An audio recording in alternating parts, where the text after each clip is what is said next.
भारत ने चंद्रमा की दक्षिणी ध्रुव पर सॉफ्ट लैंडिंग करके इतिहास रच दिया है और ऐसा करने वाला दुनिया का एकमात्र देश बन गया है।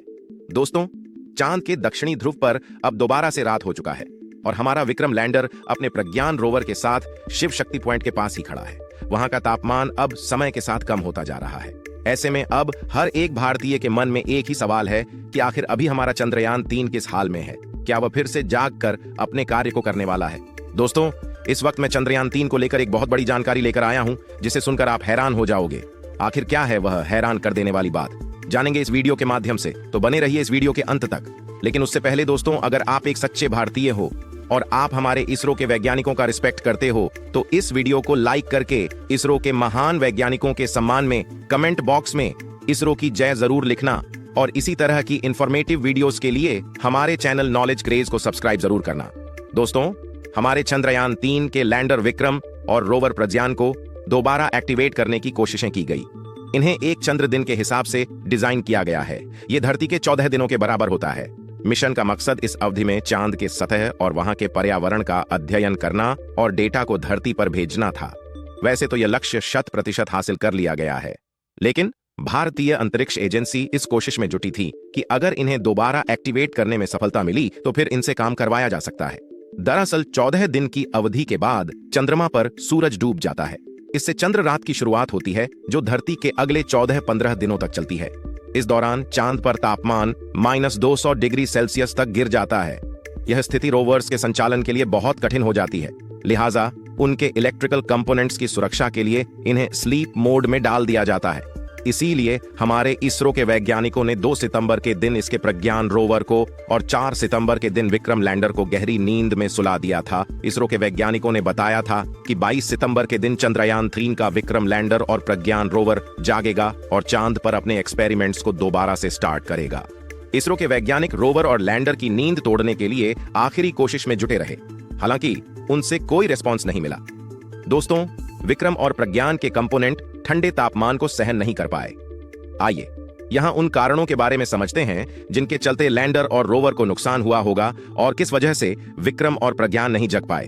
दोस्तों, चंद्रमा पर तापमान में अत्यधिक उतार चढ़ाव होता है। चंद्र दिवस के दौरान बहुत गर्म हो सकती है, तो चंद्र रात के दौरान अत्यधिक ठंड। इन तापमान परिवर्तनों के कारण कंपोनेंट फैल और सिकुड़ सकते हैं। इससे संभावित रूप से समय के साथ स्ट्रक्चर खराब होने लगता है। वहीं दोस्तों, चंद्रमा की सतह महीन धूल से ढकी है। इसे रेजोलिट कहा जाता है। यह धूल रोवर या लैंडर की सतहों पर चिपक सकती है।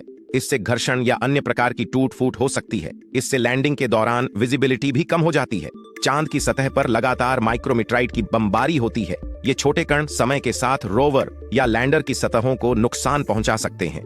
धरती के उलट चंद्रमा पर उल्कापिंडों को जलाने के लिए घना वातावरण नहीं है।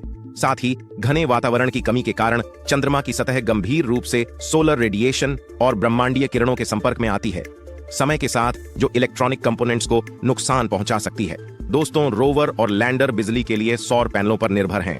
यदि ये पैनल क्षतिग्रस्त हैं या धूल से ढके हुए हैं, तो रोवर या लैंडर अपनी बैटरी को रिचार्ज करने में सक्षम नहीं होंगे। इससे कार्यक्षमता का नुकसान हुआ होगा। दोस्तों, आशंका है कि विक्रम लैंडर और प्रज्ञान रोवर के उपकरण रात की -200 डिग्री वाली ठंड में काम करना बंद कर दिए। अब ऐसे में यह सवाल उठ रहा है कि क्या चंद्रयान 3 के साथ हीटर भेजी जाती तो विक्रम और रोवर जाग जाते। इससे पहले नासा और रूसी एजेंसी रोस्कोसमोस भी हीटर का इस्तेमाल कर चुके हैं। दोस्तों, मैं जिस हीटर्स की बात कर रहा हूं उसे radio isotope thermo electric generator या RTG कहते हैं। चलिए जानते हैं यह क्या उपकरण है और किस तरह इस्तेमाल किया जाता है, साथ ही इसके फायदे क्या हैं। रूस ने 1970 में पहले चंद्र मिशन में इसका इस्तेमाल किया था, जिसकी बदौलत 10 महीने तक उनका रोवर काम करता रहा।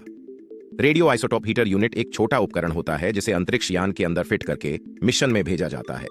यह रेडियोधर्मी उपकरण अंतरिक्ष में उपकरणों को गर्मी देता है। इस एक उपकरण से कई दशकों तक उपकरण को गर्मी दी जा सकती है।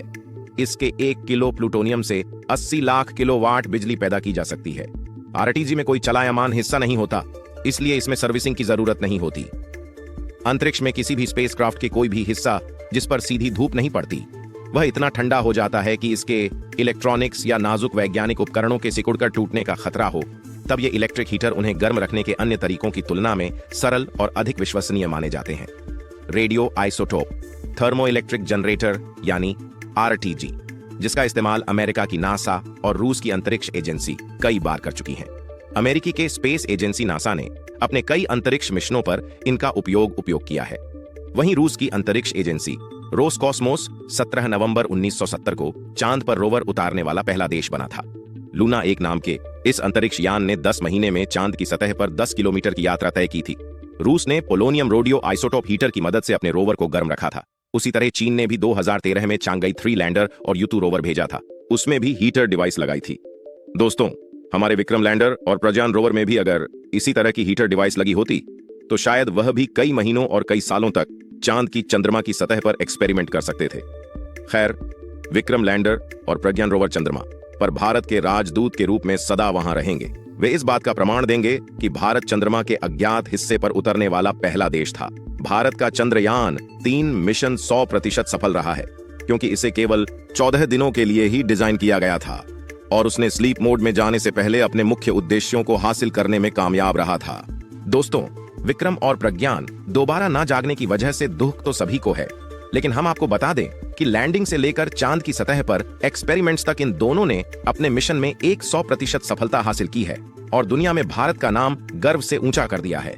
और चंद्रयान 3 मिशन सफलता के बाद से ही दुनिया की सभी स्पेस एजेंसी इसरो के साथ काम करना चाहती है। वही आज के बाद विक्रम और प्रज्ञान चांद पर भारत के राजदूत बनकर खड़े रहेंगे और चांद पर भारत के विजय के प्रतीक बनकर हमारा देश का नाम रोशन करेंगे।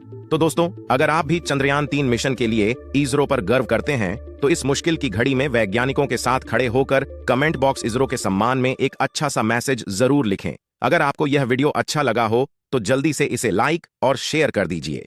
साथ ही ऐसे ही रोचक वीडियोस के अपडेट्स पाने के लिए हमारे चैनल नॉलेज क्रेज को सब्सक्राइब करके बेल को ऑल पर सेट जरूर करें। धन्यवाद।